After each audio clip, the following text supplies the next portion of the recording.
जैसे गीता में भगवान श्री कृष्ण ने ज्ञान दिया है, 18वें अध्याय में लिखा है कि हे अर्जुन, जो कुछ भी मैंने कहा है ये सब भूल जा, सब धर्मों के भेद भुला के एक मेरा शरणागत हो, मैं हर पाप से मुक्ति दूंगा, शोक ना कर, मेरी भक्ति में खो जा।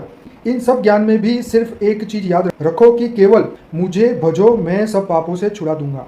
भगवान कृष्ण ने उसको कहा कि सिर्फ मेरी शरण में आओ। मेरी ये सब उन्होंने जो धर्म माना ज्ञान दिया, धर्मों का ज्ञान दिया ना जी। 18 अध्याय में सभी अलग अलग ज्ञान दिया।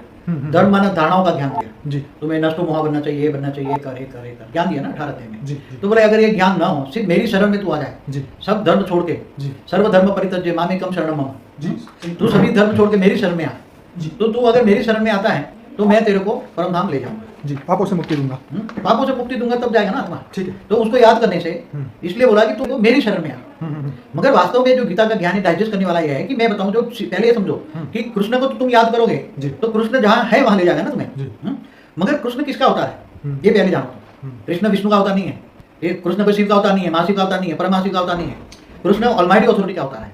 तुम ऑलमाइटी अथॉरिटी के रूप को जानोगे कृष्ण के जरिए, गीता ज्ञान के जरिए, तो तुम चले जाओगे। बाकी तुमने विष्णु को मान के, अगर कोई विष्णु का अवतार मान के कृष्ण को याद करता है तो वैकुंठ धाम जाएगा। क्या भगवान को अपना जानने के अलावा भी और कुछ जानना शेष रह जाता है? जिस मीराबाई ने श्री कृष्ण का अपना सर्वस्व माना, उनकी गति केवल स्वर्गलोक तक हुई। क्वेश्चन। मीराबाई जो थी बहुत बड़ा ऐश्वर्य थी, राजा की रानी थी, बहुत बड़े घराने की थी। जी जी जी।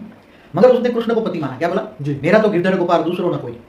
कृष्ण को पति माना ना। शादी होने के बावजूद भी वो उसने मना कर दिया, मैं तो फिर मंदिर बना के वहां रही, साधु संतों के साथ घूमी, अंत में जो द्वारका में वो कृष्ण में समा गई। तो मैंने उसी टाइम इसलिए कहा था कि स्वर्ग के अंदर वहां चली गई, मगर उसी टाइम श्री कृष्ण आकारी रूप में उसी टाइम स्वर्ग में थे, इसलिए वो श्री कृष्ण के पास चले गए। बाद में श्री कृष्ण वैकुंठ लोक चले गए थे वहां, तो उसके साथ भी वैकुंठ चली गई। बाद में तो कृष्ण जो तुम जिसको याद करोगे वहीं जाओगे, तो उसी टाइम वो वैकुंठ लोक नहीं थे, श्री कृष्ण इंद्रलोक में थे उसी टाइम पर। तो इंद्रलोक के पास वहां कुछ बात कर रहे होंगे तो वहां थे, तो वहां उन्होंने बुला लिया अपने पास। फिर बाद में वो स्वर्ग से वहां विष्णुपुरी वैकुंठ ले गए।